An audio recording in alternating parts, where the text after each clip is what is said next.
Esta semana en el Real Madrid le dijo al mundo que Endrick se quedaba, pero aquel anuncio ya había quedado desactualizado incluso antes de terminar de publicarse. Porque mientras Florentino Pérez y José Mourinho se daban la mano tras acordar la continuidad de su delantero brasileño de 20 años, un club rival al otro lado del mar de Irlanda preparaba en silencio una oferta que nadie dentro del Santiago Bernabéu había visto venir.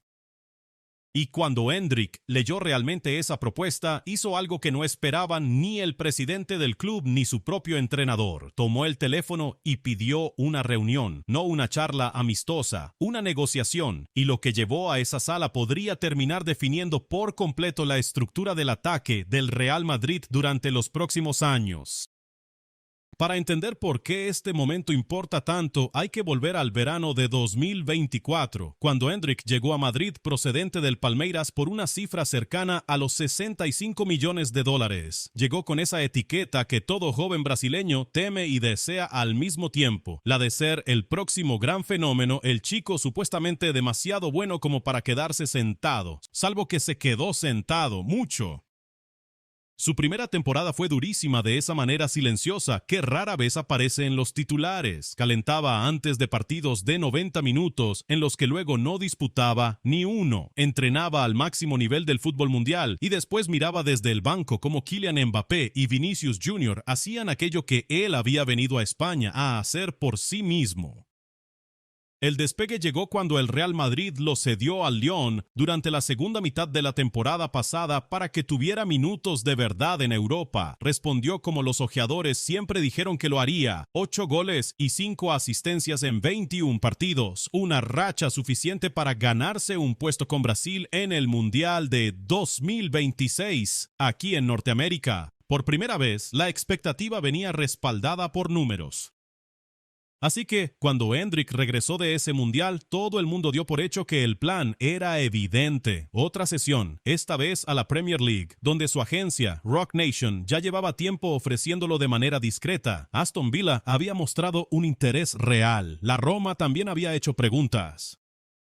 Incluso el Manchester United, según informaciones publicadas en Inglaterra esta semana, hizo un intento tardío por llevárselo cedido antes de que se cierre de golpe el mercado de transferencias. Desde la perspectiva de Endrick, la lógica era sencilla.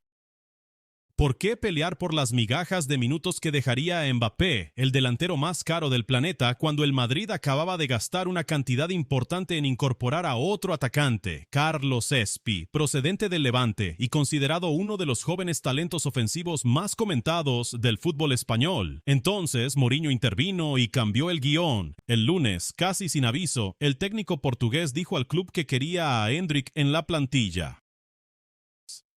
Llevaba semanas rehaciendo su lista e insistía en tener exactamente 20 jugadores del primer equipo. Para él, Endrick encajaba. Florentino Pérez, que ha respaldado casi todas sus decisiones desde que volvió al club, aprobó la idea de inmediato. La línea oficial del Real Madrid fue clara: Endrick se queda. Los aficionados respiraron. Nadie quiere ver salir por nada una inversión de 65 millones de dólares. Pero la celebración del club duró aproximadamente lo que se tarda en leer un comunicado de prensa. Al otro lado de Europa, el Liverpool ya había movido ficha. El sucesor de Arne Slot en Anfield, el nuevo entrenador que llegó este verano, con posiblemente el mayor mandato de reconstrucción del club en los últimos años, llevaba semanas siguiendo a Endrick, según los reportes. Después de que una actuación ofensiva poco convincente en el partido más reciente del Liverpool lo dejara insatisfecho con las opciones que tenía en ataque, acudió directamente a la directiva con un mensaje tajante. No quería estudiar la situación de Endrick, quería ejecutarla de inmediato antes de que cerrara el mercado. La propiedad del Liverpool, acostumbrada a la forma de trabajar de su entrenador y confiada en su criterio para detectar talento, se movió con esa velocidad que suele caracterizar a los clubes ingleses cuando ya han tomado una decisión. Lo que pusieron sobre la mesa no fue una propuesta de cesión, fue un papel real como titular garantizado, dentro de una estructura en la que Endrick no tendría que competir por las obras detrás de dos nombres más caros.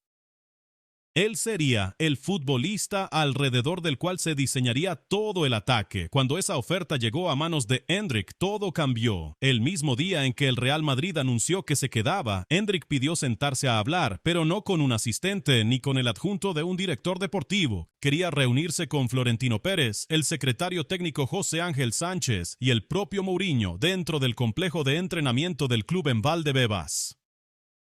Conviene recordar quién es Hendrik a estas alturas, porque todavía resulta fácil imaginar al adolescente que llegó hace 2 años. Ahora tiene 20 años, juega al máximo nivel en Brasil desde los 16, ya ha marcado goles con el Real Madrid, se ha demostrado a sí mismo durante una sesión en Francia y ha disputado un mundial. Ese currículum genera una clase de confianza distinta a la que suele tener la mayoría de los jugadores de su edad, la confianza de alguien que entiende perfectamente lo breve que es la ventana para negociar desde una posición de fuerza y no desde la desesperación. Por eso Hendrik no se lanzó de inmediato sobre la oferta del Liverpool, pero tampoco la descartó.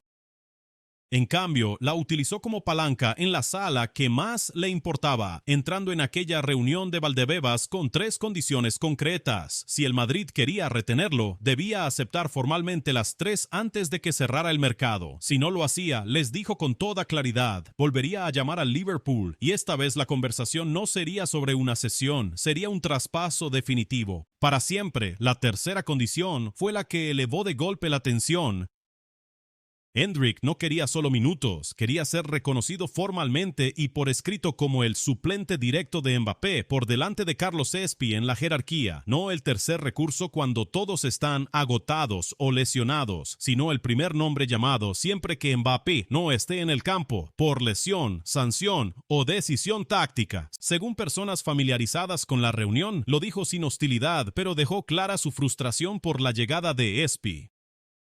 Para él, fichar a otro atacante este verano solo lo empujaba más abajo en una lista en la que llevaba 2 años atascado y no aceptaba pasar una tercera temporada esperando detrás de un jugador que, esta semana, aún no ha disputado un solo minuto oficial con el club. La segunda condición surgió directamente de 2 años de frustración. Hendrik dijo en aquella sala que no podía aceptar pasar más de 2 partidos consecutivos sin jugar, ni siquiera un solo minuto.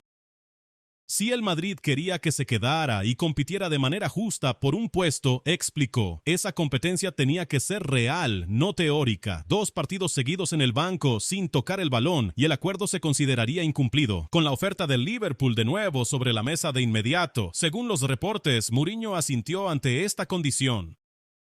Coincidía casi palabra por palabra con lo que él mismo ya había dicho públicamente sobre querer que Hendrik tuviera un papel auténtico en lugar de quedarse sentado como una opción de emergencia que nadie planea utilizar realmente. La tercera condición fue la que elevó rápidamente la tensión de la reunión. Hendrik no quería únicamente minutos, quería que se le reconociera formalmente por escrito como el suplente directo de Mbappé por delante de Carlos Espi en la jerarquía. No el tercer recurso que entra cuando todos los demás están agotados o lesionados, sino el primer nombre al que se recurre cada vez que Mbappé no está en el campo, ya sea por lesión, sanción o una decisión táctica. Según personas familiarizadas con la reunión, lo dijo sin hostilidad, pero dejó completamente clara su frustración por la llegada de Espi. Desde su punto de vista, fichar a otro atacante este verano solo lo empujaba más abajo en una lista en cuya parte baja ya llevaba atrapado 2 años y no estaba dispuesto a pasar una tercera temporada esperando su turno detrás de un futbolista que, a fecha de esta semana, todavía no ha disputado ni un solo minuto oficial con el club. Aquí la historia supera las exigencias contractuales de un solo jugador, porque toda la saga ocurre en medio del caos en la cima del fútbol mundial. Y conviene entender hasta qué punto este verano ha sido extraño para la estructura de poder del deporte. Sin embargo, aquí es donde la historia se vuelve más grande que las exigencias contractuales de un solo futbolista, porque toda esta saga se desarrolla con un telón de fondo de caos en la cima del fútbol mundial, y vale la pena comprender hasta qué punto este verano ha sido extraño para la estructura de poder del deporte. Hace apenas unas semanas, el presidente de la FIFA, Gianni Infantino, impulsaba un plan para vender a inversores privados una participación en los derechos comerciales del Mundial, incluido, según los reportes, un fondo vinculado a Joshua Kushner, cuyo hermano está casado con la hija de Donald Trump. La reacción fue inmediata y poco habitual por su unidad. La UEFA votó amenazar con boicotear futuros mundiales si el plan seguía adelante y pocos días después, UEFA y CONCACAF afirmaron haber perdido por completo la confianza en Infantino. Él retiró la propuesta, pero el daño ya estaba hecho. Esta semana la UEFA sigue sin retirar su postura de boicot y exige garantías vinculantes de que nada parecido volverá a intentarse.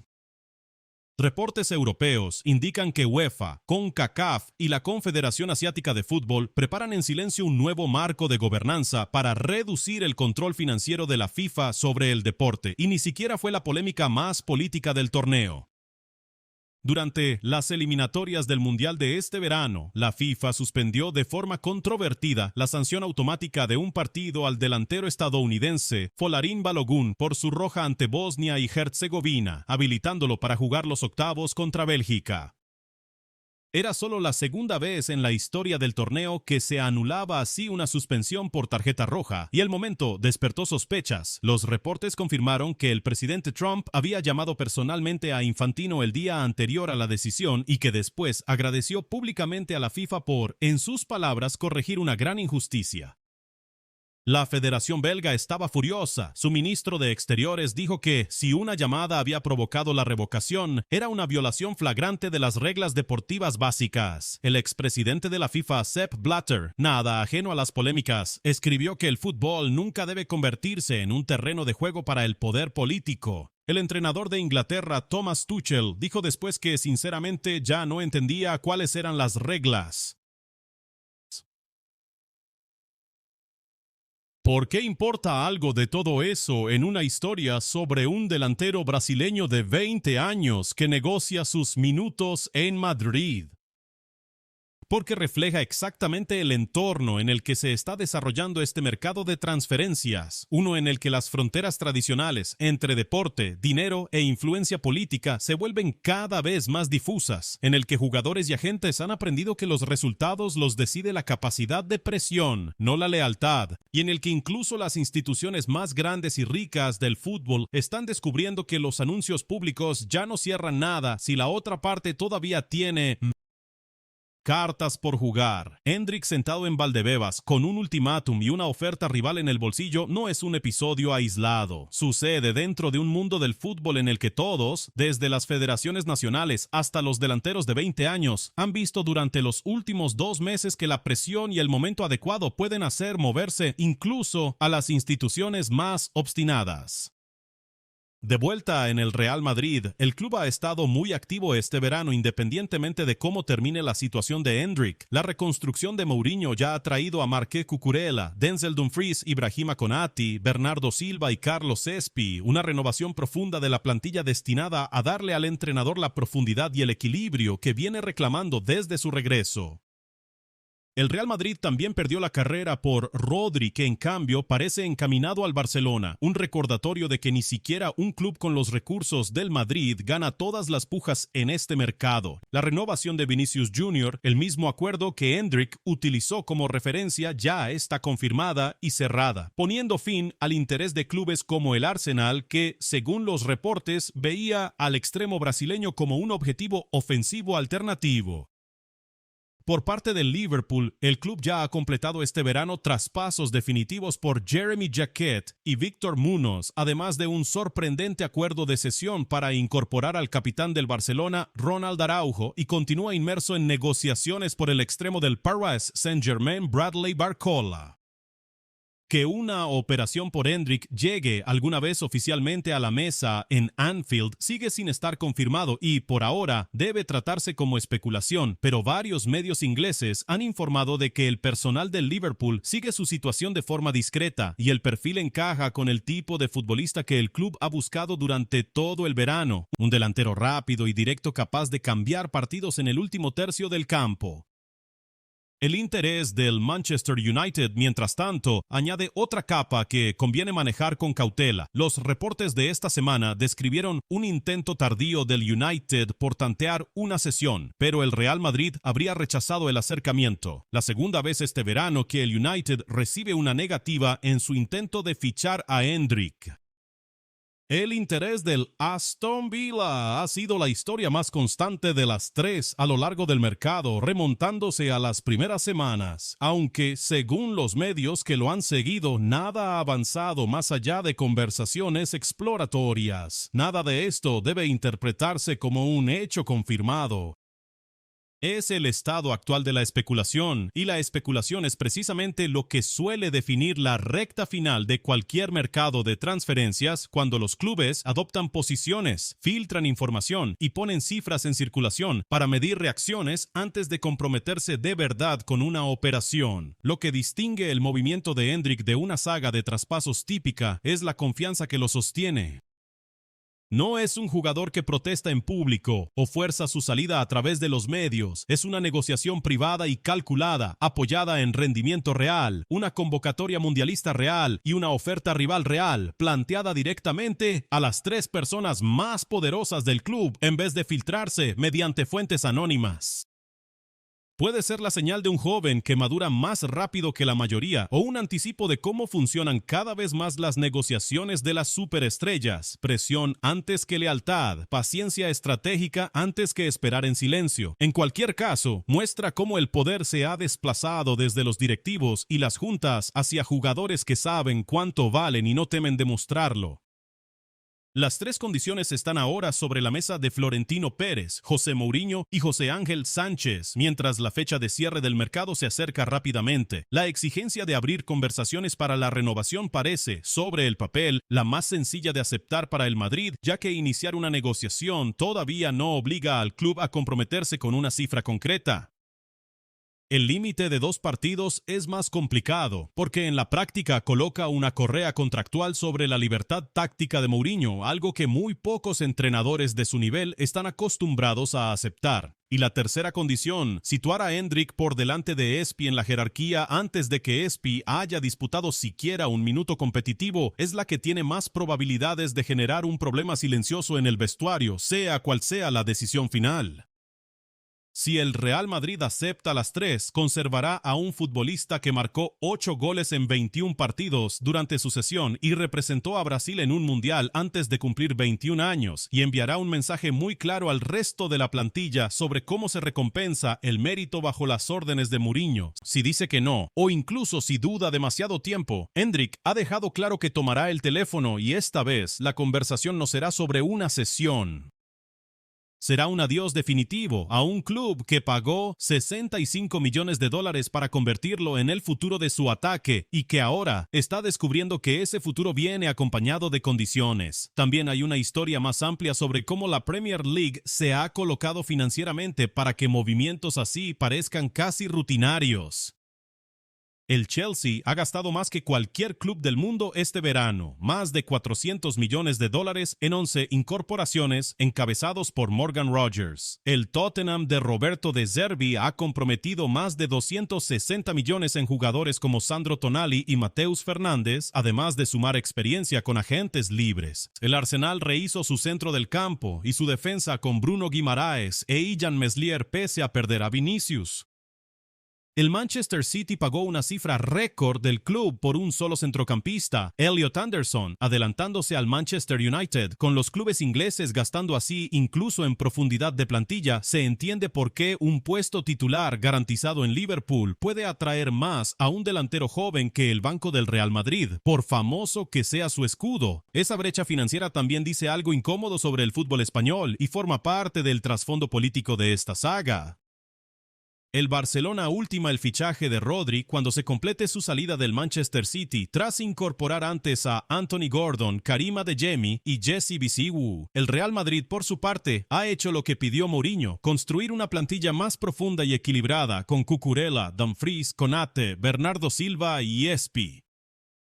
Los dos gigantes de la liga siguen gastando en la cima del mercado, pero el músculo creciente de la Premier League, alimentado por contratos televisivos y propietarios con bolsillos más profundos que casi cualquiera en España, inclina la negociación hacia Inglaterra cada vez que un gigante español duda sobre el precio o el papel de un jugador. Las tres condiciones de Endrick son, en parte, producto directo de ese cambio.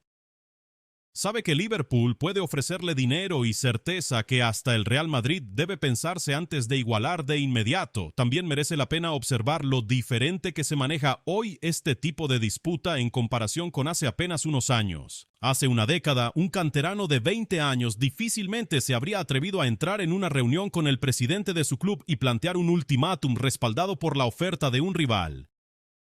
Hoy casi se espera, porque agencias como Rock Nation funcionan menos como representantes tradicionales de futbolistas y más como empresas integrales de gestión de carreras, coordinando palancas de negociación en varias ligas al mismo tiempo y tratando un mercado de transferencias no como una sola negociación, sino como una subasta multipartita en permanente movimiento. El entorno de Endrick no esperó a que el Real Madrid hiciera el primer movimiento este verano.